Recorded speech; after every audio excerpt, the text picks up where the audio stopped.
You probably have seen the title of this if you've clicked on this video. And I am going to say that this topic is going to get a little bit deep, because this is a problem that can be addicting to anyone from any age, from the age of 9 to the age of like 50. It affects everyone, and unfortunately it affects mostly everyone. Almost everyone has this addiction. I still remember my story when I was first introduced into those type of videos, and I have a feeling it's probably quite similar to your story. This was my story. See, I remember, God, I think it was year 7, year 8? No, it was year 8, and I remember it was like, we were going to it was like in school, in the school PE, in like the gym, we'd go to like get changed, and then someone just said, "Oh, have you guys heard of Pornhub? Have you heard of the hub?" And well, I hadn't, so I said no, and then that's when I was introduced, like, oh well, this is what it is. Just whips out a video on there on school Wi-Fi. I don't know how he managed to do that, but he did. I won't give any names, obviously. And it's really messed up, because I'm pretty sure like everyone has this problem. Yeah. Thing is, that's probably not too different from your story. I mean, like, one of your friends or someone introduced it to you, or you found it just through the internet. It's very easy to now. Like, you've got, what is it, like, social media, Instagram, TikTok. This category. They're basically this category called soft porn. So the way to put that is like, it's not porn, but it's like on the verging, or it's like on the borderline. Like, it has a lot of people on there who are showing off their bodies explicitly. How many times have you like seen like an Instagram model who you've been thought like, oh damn, that's pretty fit, you know, like something like that. They're like promoting going to the gym, but they're wearing really tight leggings, and you know they're not the photo that they post, it's not promoting the gym. And then after seeing like something like that on Instagram or TikTok, then you go on the hub and you do the deed. I remember it was a while ago, but it was like at a sleepover at like one of my neighbors. And there was like 4 of us, and we all went on the hub and watched on it, just because this was like when we were young, so we didn't really know what it was, and we were like, whoa, we saw like a video like glazed donuts, like something like that, and then we were just like, we were disgusted. We were absolutely disgusted. But obviously that moment turned into a lifelong addiction, which I'm pretty sure a lot of people can relate to. You see, the thing is, I'm not saying this from like a perspective like I've never ever done it. Like, I was in that position. I was in the same position as you. I was addicted, and it is hard. It's really hard in your position. Maybe you've heard the benefits of like NoFap or like no porn or anything like that, or like semen retention. You've heard the benefits of it, and you've tried to go onto it, to stop watching the hub, to start going on NoFap, and you've struggled so much. You get to like 2 days, then you fail, then you give up. See, I was in the exact same position as you. I was in a giant hole of addiction with this, and a lot of us are. It is not as easy as it sounds. I mean, looking at like one of my like best videos I've ever done, it's got like 400,000 views, like, or 500,000 views. The best video I've ever done, and it was talking about this problem. It was like a kid who was in a court summons, and with his dad, talking about how like a school library, and he's like 11, had these like pornographic queer books to like on the front, so you could it's the first thing you saw. So that was like a huge problem, and then like loads of people commented saying like, yeah, like this stuff shouldn't be around. This addiction to the hub, to like porn, is so present. This problem is so present, like on technology. The fact that it's kind of almost everywhere where you look, and everyone was saying, like, I don't know how many comments that has on that video, but I think it's got like a couple thousand comments, and almost everyone was saying that, yeah, like I was introduced in this like at the age of 9, some even younger, some older, and then some people, like almost everyone was saying like, yeah, I've had this addiction to like the hub, to like pornography for like 11 years. And it's a giant rabbit hole. And then it was such nice seeing like the community communicate, because like there were people who hadn't, like, oh, I've never watched it, and then like everyone else was like, don't get yourself into the rabbit hole, please, it's like the biggest regret. See, that I have a huge amount of respect for. And seeing, like, that's my biggest video, the one that people related to, it was pornography. That's what it was. Like, how messed up is that?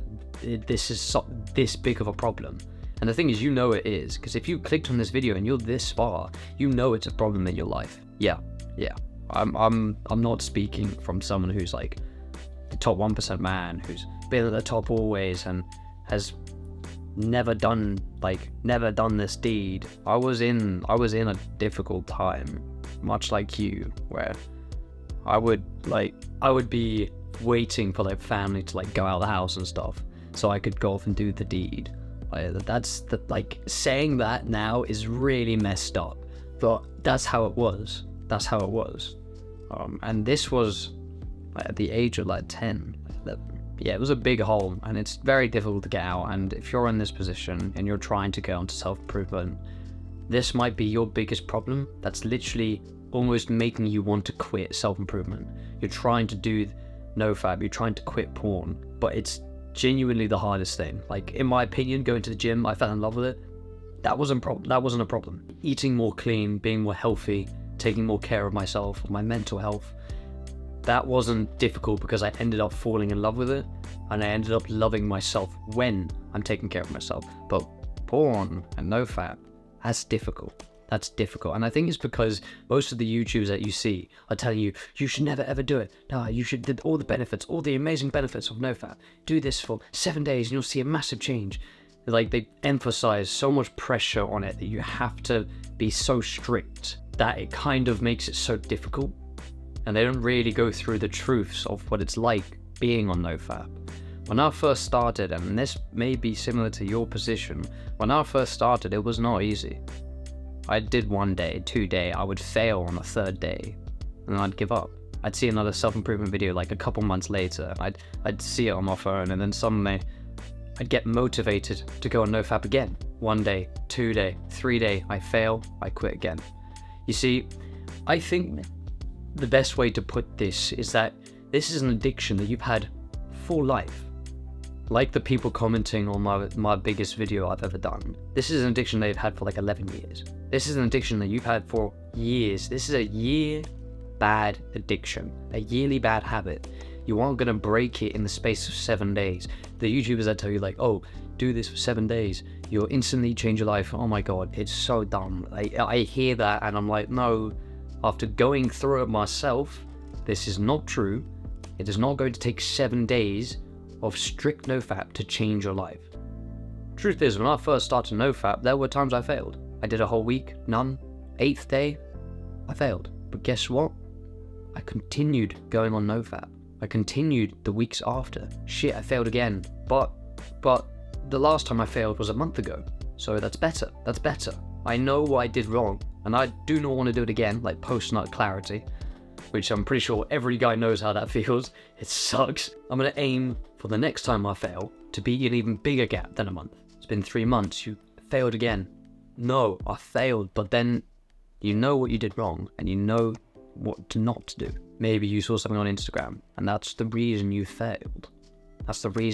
So you stop going on Instagram. You don't delete it, you just have the strength to restrain yourself from going onto Instagram. It's like people who install porn blockers. It's not helpful, because if you get the urge, you can just uninstall the porn blockers. You gotta literally tell yourself, you gotta have the strength to stop yourself. But it's not gonna be easy, and you are gonna fail. And that is normal, that's fine. It's gonna happen because this is a bad habit that's been built on and on and on for years and years. So you aren't gonna beat it in a month, maybe like 2 months, maybe 3 months, you're gonna beat it. The fact is, you have to keep going at it for that time. You have to keep going at it. I've been on, what is this, like NoFap. I'm not on NoFap, I just don't fap. I don't do the deed, I don't go on the hub. That's just a part of my life. I don't do it. So I don't count down the days. So I don't know how long I've been on NoFap. It's just a lifestyle, but it's been quite a while. And even talking about it now gives you the urge. Even me talking about this now, it's giving me the urge. And I'm literally just talking about it, and it's been like a year or something, I don't know. So the first thing you want to do is stop putting so much pressure on yourself to have a complete strict NoFap, counting down the days, I'm on 14 days. You are going to fail, whether it's 2 years, whether it's 1 year, whether it's 1 month. You are going to mess up. That's going to happen. But as long as you know why, and you can improve and keep going at it, you stay on NoFap, you stay on self-improvement. Another thing that really has helped is what I said earlier, is that I'm not on the typical NoFap counting down the days. I just don't do it. NoFap is just a part of my lifestyle. It ends up with me almost never thinking about it, which helps. Obviously, telling you not to think about it is going to end up with you thinking about it. It's like telling someone don't press the big red button in front of them. They're going to press the big red button. But the best way that's helped me is, like, think of it like with drugs, with cocaine, or like some proper hard A drugs, hard A, like class A drugs, right? Some proper stuff, not weed, because most people have done that, but like something really, like heroin, right? I've never done heroin before, but I don't count down the days that I've not done heroin. I've not done heroin for like 19 years. No, I don't count the days. I just don't think about it. It's never been a part of my lifestyle, and that's what you need to get to with NoFap. This is the point that we want to get to, where you don't think about it because it's literally just not part of your lifestyle. You focus on all the other things, which is why you can't really destroy a habit, you can only replace it. So you got to choose something to replace NoFap. And for me, it was all the other aspects of self-improvement. Recording, helping others, gym, clean diet, meditating. There's all these aspects that helped literally overcome it. So if you're thinking of giving up on self-improvement because the hardest task, the hardest hurdle right now in front of you is NoFap, is pornography, mate, don't give up. Please don't, because you will get over it. Just keep in mind that this is a very long bad habit that's going to take a while to defeat, but you will if you keep at it. Anyway, hopefully this helped you out. Stay consistent and do the best you can. Over. Wow, this light is really harsh. I just realized that now. If I turn this down. Oh, now. Oh, that lighting's so much better.